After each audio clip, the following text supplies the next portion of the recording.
The statistics questions are probably the most unfamiliar for non-maths specialists.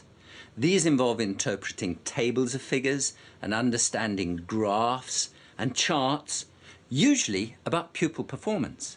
The data section, the analysing the graphs, medians, averages, I needed help. I needed revision on all of it, really. They was asking for information and data about graphs, like was it scatter diagrams, and I can't even remember covering those at GCSE like 15 years ago. Things like the box and whisker diagrams, I don't think I've ever used one, and I can't imagine ever using one again, but it's just remembering what to do and knowing how to do it. You might ask why you need to know any of this, but it's important to be able to interpret this kind of information as it's about actual pupils and their real achievements. The general strategy for the statistics questions is to try to see the drama behind the data. Here's a question about a table of figures. Or you might be shown a bar chart. Or the question may be about a pie chart which has sections in it. In each case, it's for you to work out what the table, chart or graph is telling you. So let's look at a question on a scatter graph and see what it says. To inform her choice of reading materials, a primary teacher looked at the spread of reading ages in her class. The scatter graph shows the actual age and the reading age of 21 pupils in the class. What proportion of the class have the same reading age as their actual age? Give your answer as a decimal to 1 decimal place. Now, some of the techniques we're going to discuss will be helpful to you in other questions. If we look at the scatter graph, the first thing to realize is what the axes are telling us. So on the x-axis, we have the actual age in years and months. So when you look at the division between the numbers, you'll see there are 12 minor lines, each one representing a month. And the reading age is on the vertical axis, also with 12 minor lines. So if we look at a point on the scatter graph and it's an actual person, we can see, if we look at that point, that the actual age is 5 years and 9 months, and the reading age is 6 years and 5 months. So we need to know the number of pupils who have the same reading age as actual age. Let's look for one. Ah, here's one. Its actual age is 6 years and 1 month, and its reading age is 6 years and 1 month. And here's another one.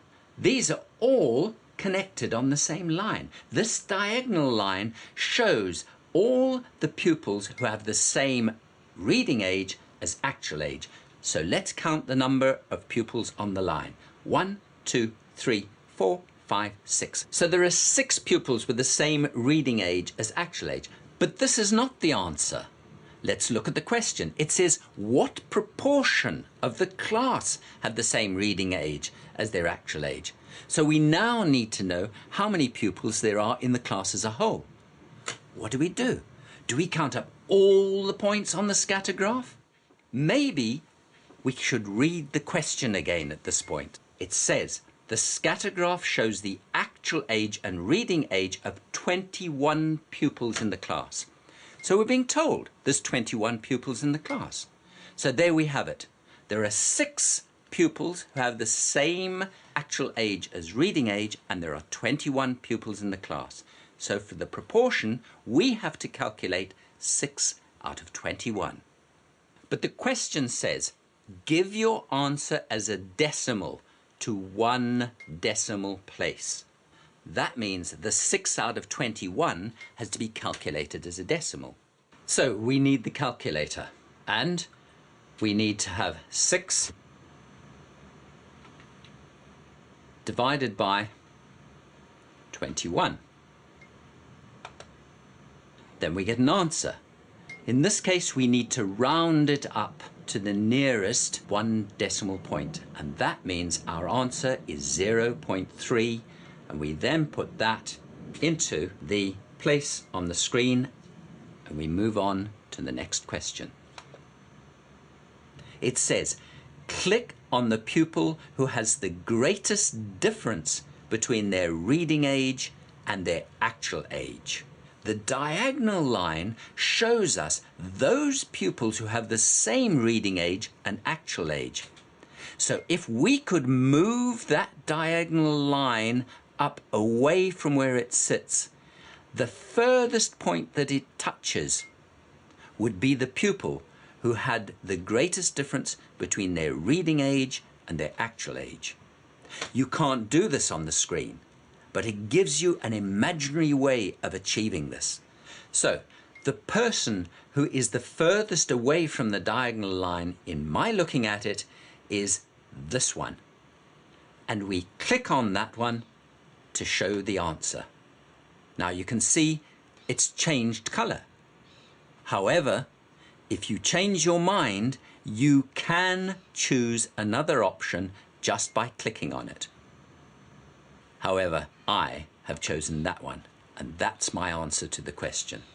Remember, in this section you can leave a question unfinished to go on to the next, and then go back to it later. So it's a good idea to allow about 2 minutes for each question, and then move on. In these questions, we have looked at several useful techniques which may help you with other questions. And there are more statistic questions on the TDA website which you can practice with.